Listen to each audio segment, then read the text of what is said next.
Another day na naman mga kabagra. For today's video nga, magluluto tayo ng bangus. Ayan, prepare na natin yung mga gagamitin natin na sa pagluluto. Ayan, yung mga sibuyas. Yung sibuyas na yan guys is gagamitin siya sa sinigang. Kaya malaki yung hiwa niya. At mamaya-maya ay gagamitin na meron naman tayong hiwain na sibuyas para siya sa pang-ihaw. Ayan yung gagamitin natin ng mga sibuyas sa pang-ihaw. Tatadalhin lang natin yan sa maliliit na mga party. Ayan guys. Sobrang hapdi nga ng paghiwa ng sibuyas ay sumakit na yung mata ng kuya ko.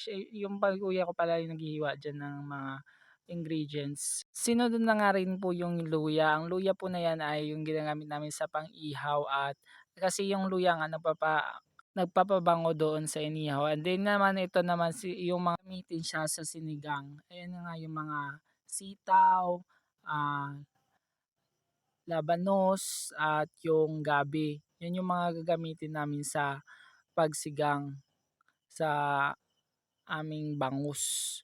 Ayan na guys, ay sinunod na namin yung pichay pa pala. Kasi nga wala kami makitang kangkong kaya pichay na lang yung pinalit namin. Ayan guys. At sinunod namin yung kamatis. Yung kamatis naman, tatlo ang pakinabang ng kamatis dyan sa video namin. Sa lulutuin pala namin. Kasi gagamitin din siya sa sinigang, tapos sa inihaw, at sa ah, salad na labanos. Ayan nga, sinunod na natin yung gabi. At hinati lang natin siya sa apat para mas madali siyang maluto. Ayan guys. Masarap yan kapag maraming gabi nga eh. At ayan guys, sinunod na natin yung luya. Hinati lang na siya sa maliliit. Yan yung mga luya na para sa inihaw. Yan yung mga gagamitin ng kamatis din sa pag-ihaw. Ayan na lahat ng guys na prepare natin ng mga ingredient para sa ating bangus recipe. Ayan guys, yan na lang. Lulutuin na nga. Lulutuin na nga guys yung bangus na sinigang.